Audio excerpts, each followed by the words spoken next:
দেশে জ্বালানি ও বিদ্যুৎ ব্যবহারে সাশ্রয় আনতে ব্যাংকিং খাতে নতুন সময়সূচি চালু করেছে বাংলাদেশ ব্যাংক। সরকারের নির্ধারিত নতুন অফিস সময়ের সঙ্গে সামঞ্জস্য রেখে এই সিদ্ধান্ত নেওয়া হয়েছে। শনিবার এক নির্দেশনায় জানানো হয়, আগামী দিনগুলোতে দেশের সব তফসিলি ব্যাংককে এই নতুন সময়সূচি মেনে কার্যক্রম পরিচালনা করতে হবে। নির্দেশনা অনুযায়ী রোববার থেকে বৃহস্পতিবার পর্যন্ত ব্যাংকিং লেনদেন চলবে সকাল 10টা থেকে বিকাল 3টা পর্যন্ত, আর অফিস কার্যক্রম চলবে সকাল 10টা থেকে বিকাল 5টা পর্যন্ত।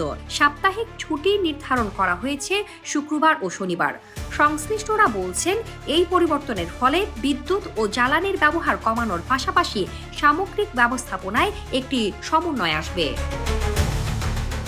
তবে দেশের গুরুত্বপূর্ণ বন্দর ও কাস্টমস সংশ্লিষ্ট এলাকাগুলোতে ব্যাংক শাখাগুলোর ক্ষেত্রে আগের নিয়মে বহাল রাখা হয়েছে। সমুদ্র, স্থল ও বিমানবন্দর এলাকায় অবস্থিত এসব শাখা সপ্তাহে 7 দিনই 24 ঘন্টা খোলা থাকবে। এক্ষেত্রে পূর্বের জারি করা নির্দেশনাগুলো কার্যকর থাকবে, যাতে আমদানি রপ্তানি ও আন্তর্জাতিক বাণিজ্য কার্যক্রমে কোনো বিঘ্ন না ঘটে।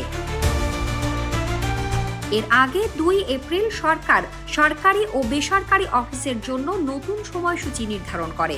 সেই অনুযায়ী রোববার থেকে সব অফিসের কার্যক্রম সকাল 9টা থেকে বিকাল 4টা পর্যন্ত পরিচালিত হচ্ছে। সংশ্লিষ্ট মহল মনে করছে, সামগ্রিকভাবে এই পরিবর্তনগুলো দেশের জ্বালানি সংকট মোকাবিলায় একটি সমন্বিত পদক্ষেপ হিসেবে কাজ করবে। শামসাদ শাহানীন, দৈনিক আমার বাংলাদেশ।